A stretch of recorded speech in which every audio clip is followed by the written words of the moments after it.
നമസ്കാരം. Raf talk ഫുട്ബോളിലേക്ക് അവർക്കും സ്വാഗതം. ലാലിഗയിൽ എഫ് സി ബാഴ്സലോണ വീണ്ടും പൊട്ടി.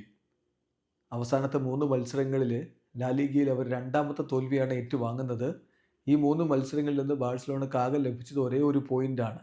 അതായത് ലാസ് പാൽമാസിനോട് ഇന്ന് തോറ്റത് 38 വർഷങ്ങൾക്ക് ശേഷം ആദ്യമായാണ് ആ ടീമിനോട് ബാഴ്സ ഒരു തോൽവി ഏറ്റുവാങ്ങുന്നത് എന്നുകൂടി അറിയുമ്പോൾ ആരാധകർക്ക് വലിയ വേദനയുണ്ടാക്കുന്ന ഒന്നാണ്.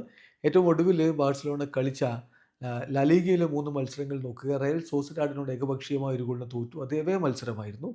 പിന്നെ സെൽറ്റ വിഗോയുടെ 2-2 സമനില, അതും എവേ മത്സരമായിരുന്നു. അവിടെ ഒരു പോയിന്റ് കിട്ടി. ഇന്നിപ്പോൾ സ്വന്തം മൈതാനത്ത് ബാഴ്സലോണ ലാസ് പാൽമാസിനോട് 2-1 പൊട്ടിയിരിക്കുകയാണ്.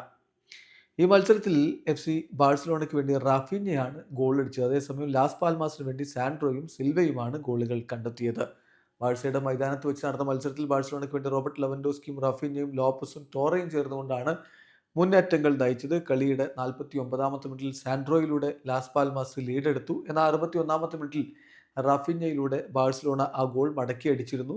പക്ഷേ സിൽവയിലൂടെ 67ാമത്തെ മിനിറ്റിൽ ലാസ് പാൽമാസ് ആ ഒരു ലീഡ് തിരികെ പിടിക്കുകയായിരുന്നു. പിന്നീട് ബാഴ്സലോണ നിരവധി ശ്രമങ്ങൾ നടത്തിയെങ്കിലും അതൊന്നും ഗോളാക്കി മാറ്റാൻ കഴിഞ്ഞില്ല.